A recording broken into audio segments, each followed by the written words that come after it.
And welcome, everybody. We've got a great studio audience and a fantastic show all lined up for you. One of the reasons these guys are so excited is because the CDC has said that when we're indoors and we have been vaccinated, we don't have to wear a face diaper anymore. And people are happy. But I've seen some faces. I think we ought to go back to some masks. I'm just telling you. You know, we've got a complete meltdown of control at our southern border with the tragedy of a lot of little kids being trafficked as if they were boxes of Mexican fruit, suffering abuse and deprivation. The drug cartels, they're taking advantage of the border breakdown by pouring deadly drugs into our country, and it's killing people from New York to Oregon, not just on the border. Gasoline is soon going to be double the cost that it was a year ago. And some people can't even find a gas station that has any gas left. Employers, if you're one of them, you know what I'm talking about. They can't stay open because people are living off government giveaways of stimulus checks and unemployment instead of taking jobs that are available.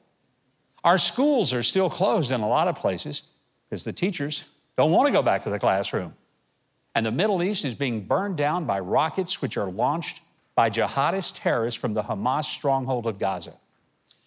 You know, at the rate he's going, Joe Biden is going to make Jimmy Carter a candidate to be the 5th president on Mount Rushmore, you know? Yeah, our audience didn't quite get that, but maybe they will at some point. Hey, I admit I didn't vote for Joe Biden, and frankly, I feared that he might lead us off the left side of the cliff. But even I thought it would take him longer than 100 days to do it, to be honest with you. I'm especially grieved to see the great progress toward peace in the Middle East that was achieved by the historic Abraham Accords being replaced by violence, destruction, and death as the terror group Hamas fires thousands of rockets toward civilian targets in Israel. And Joe Biden wants to revive the horrible deal with Iran, and supposedly that's going to cause them to give up building a nuclear weapon.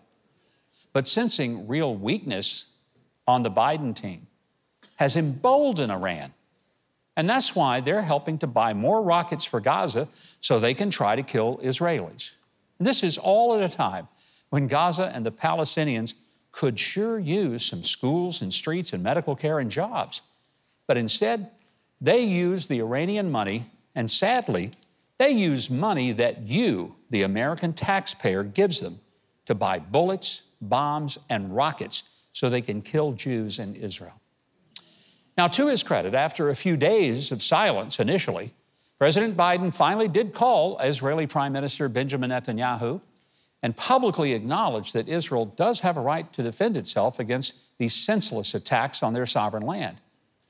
But for the past 4 years, Israel was in the most peaceful period of the past decade and beyond. President Trump moved the embassy to Jerusalem, just as he promised, and his team tried a completely different approach to peace, which resulted in the breakthrough Abraham Accords. That brought peace, the first real peace between Israel and Arab lands in over 25 years. And because of that, he deserves credit. And because of that, the UAE, Morocco, Bahrain, and others are now trade partners and tourism partners with Israel, and other Arab nations are expected to follow suit. Joe Biden was in government for almost 50 years. Donald Trump had never held any political office. Oh, look, sure, Donald Trump could be rough around the edges, no doubt about that.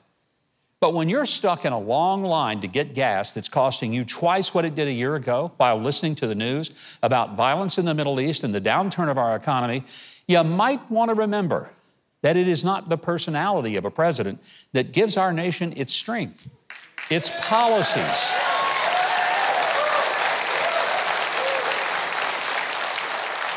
And I think you might agree that the ones we're seeing right now just aren't working out real well. Thanks so much for watching, and I hope you enjoyed that video. If you did, be sure to leave a like, then subscribe, and hit the notification bell below. Now, if you didn't like it, you ought to find a Ben Shapiro video to detox you with more facts.